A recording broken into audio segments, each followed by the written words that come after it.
Oke, balik lagi ke channel Catatan Zui.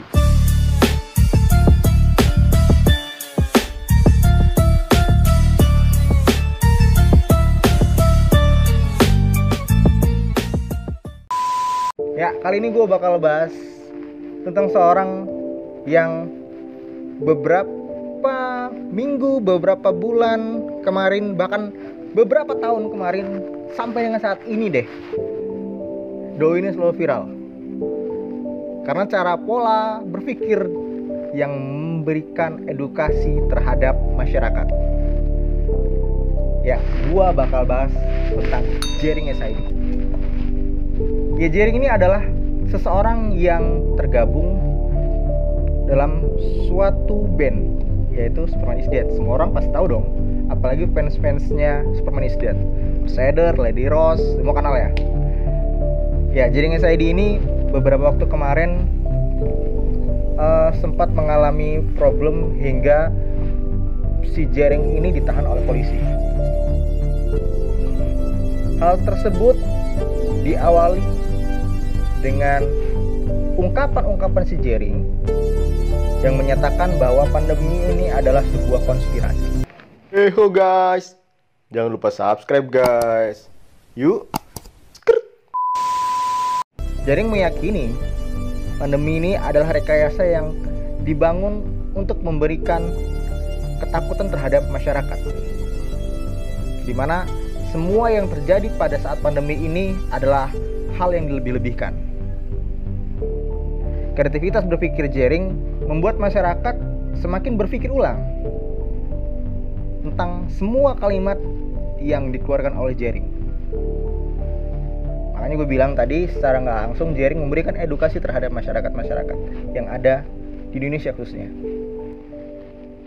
Jadi si Jering ini sempat beberapa kali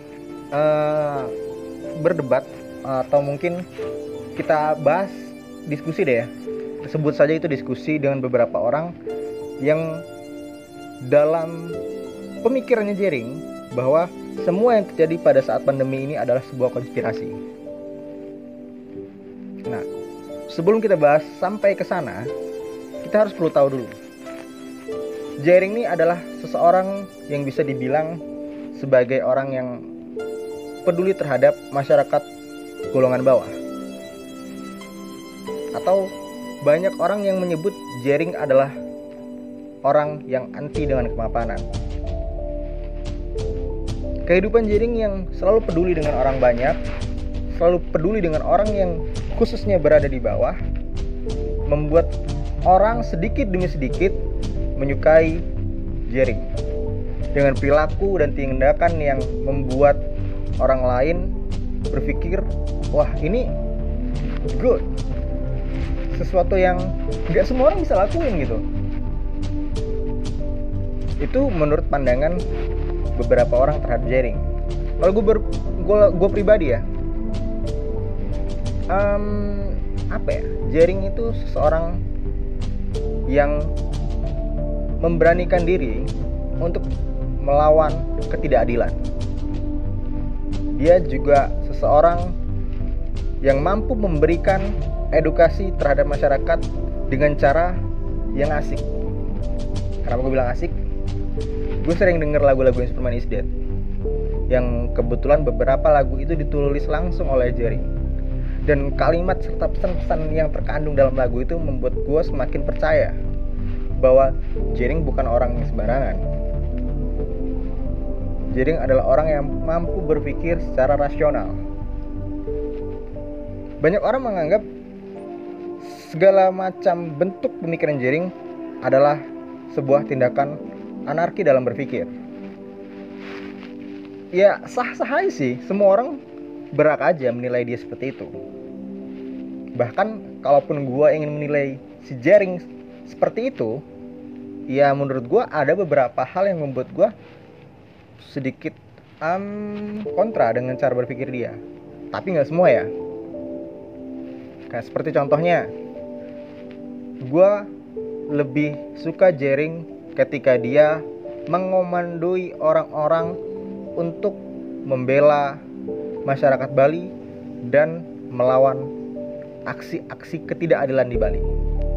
Seperti kita tahu, Jering adalah pelopor yang mengomandoi gerakan tolak reklamasi di Tanjung Benoa.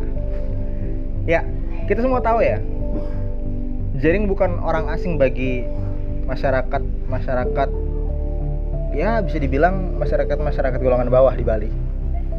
Yang perlu kita ketahui sebenarnya, Jering ini memberikan edukasi yang amat sangat bermanfaat bagi kaum-kaum yang mungkin ngerasa dirinya berada di bawah tindasan terhadap pemerintah. Nah, kita perlu ketahui ya sebenarnya, kalau bisa diulas, Jering ini selain daripada dia personil salah satu band yang populer, Jering adalah seorang yang gemar berusaha, atau dia bisa disebut sebagai pengusaha deh. Ya, ada beberapa usaha yang dibuka Jering seperti kayak X-Ramble, kemudian ada juga Toys Bar dan banyak lainnya. Nah, kejadian yang mau kita bahas ini adalah kejadian di mana Jering pada saat itu yang kita ketahui dia menggembor-gemborkan bahwa COVID-19 adalah sebuah konspirasi. Sering kita lihat di live Instagram Jering atau di beberapa stasiun TV, kemudian YouTube, menampilkan Jering ini membenarkan bahwasannya konspirasi benar adanya pada saat pandemi ini, sehingga dia menentang segala bentuk asumsi orang yang berpikir bahwa pandemi ini amat sangat menakutkan dan membuat seluruh masyarakat berhenti aktivitas seperti sewajarnya gitu. Dan menurut gue sih nggak salah ya, ketika memang pandemi ini terus berlanjut dan menyebar ke semua lini sektor daerah, kemudian lini sektor masyarakat, golongan, ya gue rasa itu hal yang wajar kalau orang takut dengan COVID-19 tadi gitu kan. Kita semua juga tahu kalau COVID-19 ini ya bisa membunuh secara perlahan. Seperti halnya COVID-19 pertama kali booming di Cina, yang kalau gua nggak salah informasinya, Cina lah adalah negara pertama yang tersebarnya COVID-19 ini pertama kali di Cina. Begitu Cina lockdown, non-aktivitas, membiarkan seluruh masyarakatnya untuk tetap di rumah aja, itu membuat edukasi pembelajaran bagi negara lain bahwa cara untuk menangani agar COVID-19 tidak tersebar adalah di rumah aja. Hashtag itu udah sering kita temui. Nah, akan tetapi Jering berpikir semakin lama COVID-19 ini semakin ditambah-tambahkan ceritanya. COVID-19 ini semakin dibesar-besarkan kasusnya. Hingga pada saat Jering menemukan suatu kasus di mana ada seorang ibu yang mau melahirkan namun harus dirapid tes terlebih dahulu dan boleh dibantu persalinannya apabila hasil dari rapid test tadi telah keluar. Hingga Jering berpikir itu hal yang tidak manusiawi gitu. Karena dia menganggap hal itu adalah hal urgent. Tidak seharusnya pihak kedokteran menanggapi kasus yang tadi, ibu yang mau melahirkan tadi, menjadi kasus yang sepele. Ya, dia berpikir gini, ini si ibu ini mau melahirkan nih, dia harus rapid test terlebih dahulu, sedangkan posisi ibu ini sudah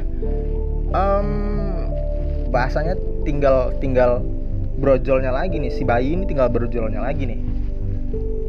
Tapi karena harus menunggu hasil dari rapid test tadi, membuat akhirnya si bayi tidak selamat. Jering membesarkan masalah itu di media sosial, mengangkatnya di media sosial, memberikan pemahaman kepada masyarakat bahwasanya itu adalah hal yang dilakukan oleh ID itu tidak benar. Cuman kenyataannya hal itu memang tidak direspon baik oleh semua masyarakat. Karena bagi masyarakat ada yang membenarkan bahwa cara itu adalah cara yang baik untuk menghentikan penyebaran COVID-19. Jadi kita nggak pernah tahu nih si ibu ini bener kena COVID-19 apa enggak, kita juga nggak tahu kan. Nah makanya itu diberlakukanlah rapid test tadi. Nah beberapa orang yang sempat berdiskusi dengan Jering, baik itu di media sosial ataupun siaran langsung, menganggap hal itu seharusnya pun nggak perlu dilakukan kalau menurut beliau, karena hal itu termasuk sebagai hal yang urgent. Ini udah tentang menyangkut nyawa manusia. Hingga akhirnya Jering mengungkapkan di media sosial bahwa ID adalah kacung WHO. Kalian semua pasti pernah dengar dah. Nah, itulah yang membuat akhirnya ID memberikan sanksi terhadap Jering dengan cara melaporkan Jering ke kepolisian. Nggak berselang lama, kemudian sekitaran tanggal 12 Agustus atau 13 Agustus 12 Agustus deh kalau gue nggak salah, Jering akhirnya di BAP. Jering diperiksa, kemudian Jering dimintai keterangan tentang pendapat si Jering ini tadi yang mengungkapkan atau memberikan informasi kepada masyarakat bahwasanya ID adalah kacung WHO, dimana akhirnya itu menjadi delik yang digunakan sebagai kasus pencemaran nama baik terhadap ID yang dilakukan oleh si Jering tadi. Akhirnya Jering dinyatakan sebagai tersangka dan Jering ditahan. Ada yang gue salut dengan Jering ini karena dia bersikap bahwa dia siap untuk dipidanakan, dipenjarakan, dia siap.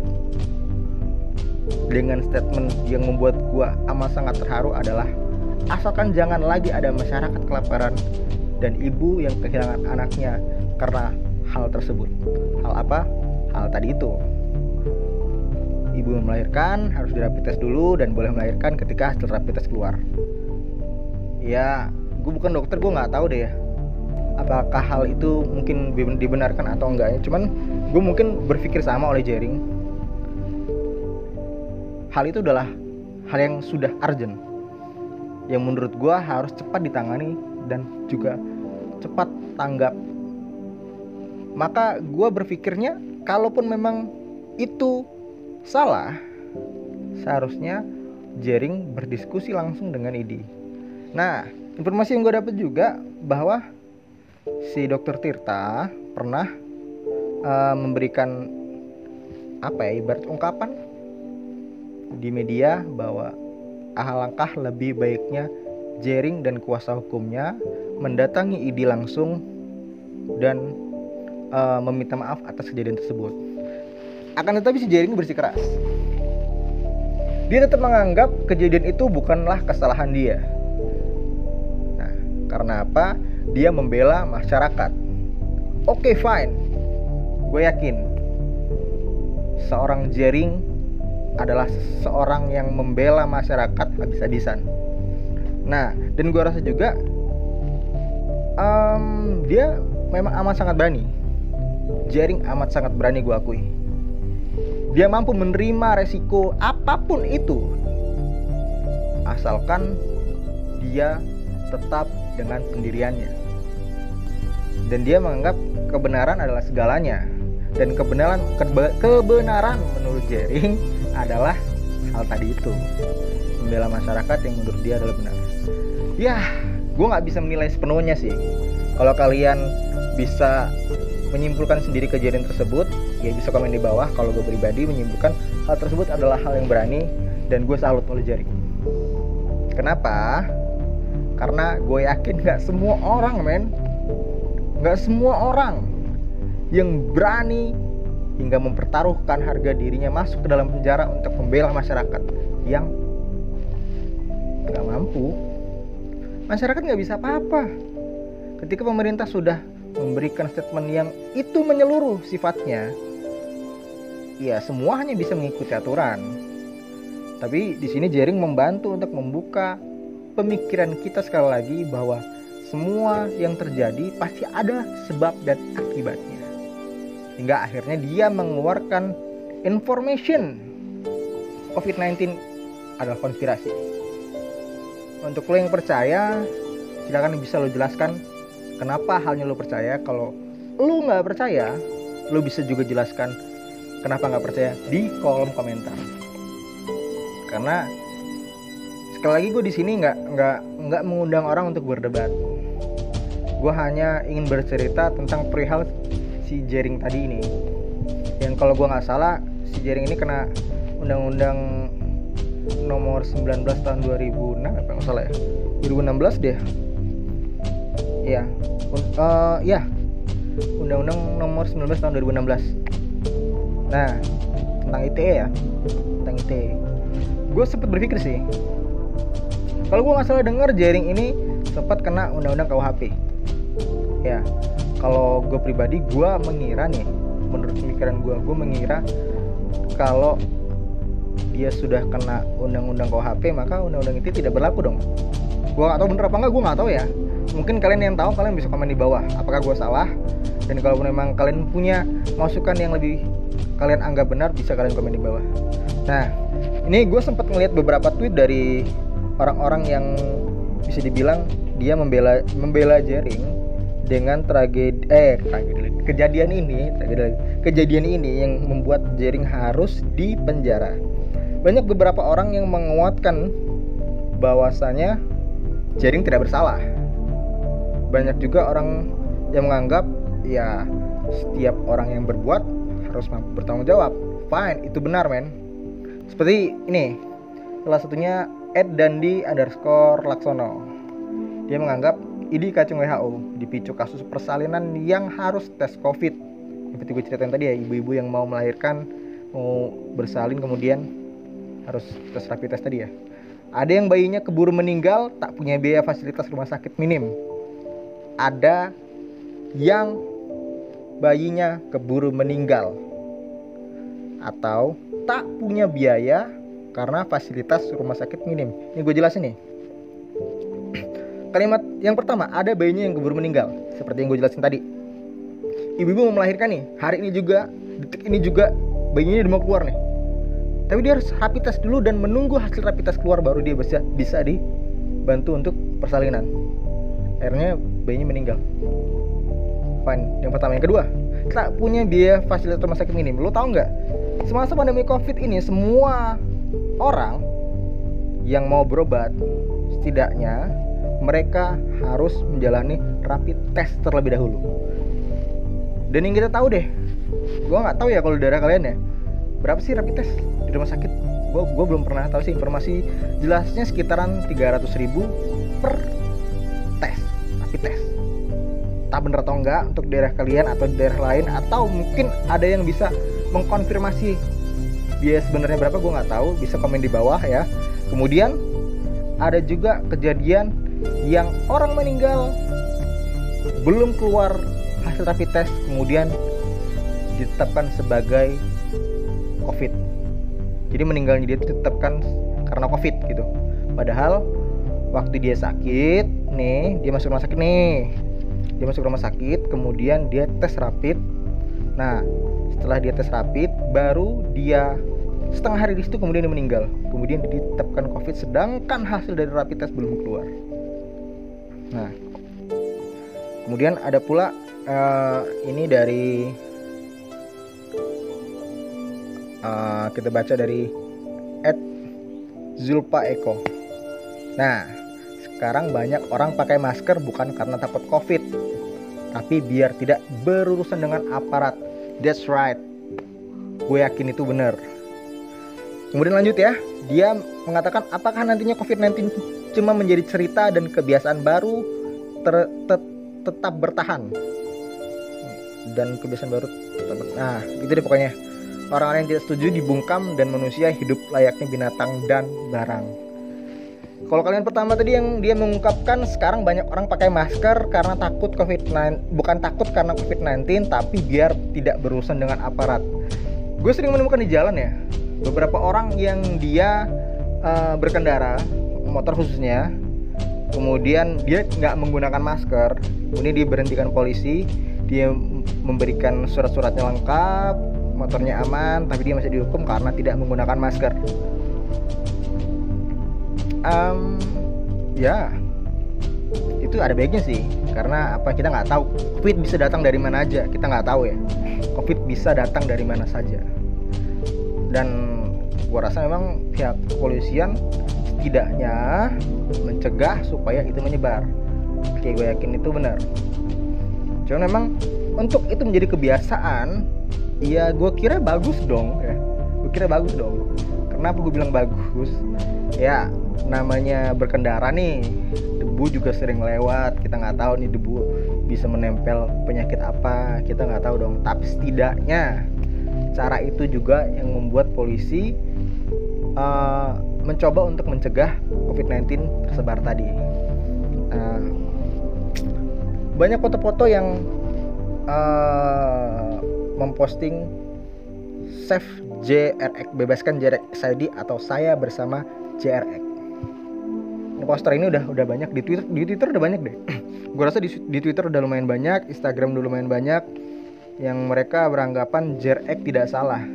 Karena bagi mereka apabila ID menyangkal pendapat daripada JRX, maka kenapa nggak dilakukan diskusi, adu data? Nah, itu menurut mereka. Dan kalau gue pribadi, diskusi gue rasa bukan hanya perlu antara JRX dan ID aja sih. Beberapa akademisi yang menolak adanya konspirasi di COVID, atau akademisi yang mempertahankan COVID adalah konspirasi, ya gue rasa juga perlu diundang supaya kita semua tahu nih, mereka berdiskusi by data, maka kita bisa ketahui manakah kebenaran yang sebenarnya ada. Ya. Gue sih nggak berpikir kalau orang-orang yang tidak percaya COVID konspirasi itu salah ya. Dan gue juga tidak membenarkan COVID itu konspirasi itu juga benar-benar ya benar adanya. Enggak. Gue juga masih mempertimbangkan apakah benar COVID ini konspirasi atau COVID ini adalah memang hukum Tuhan yang diberikan kepada kita.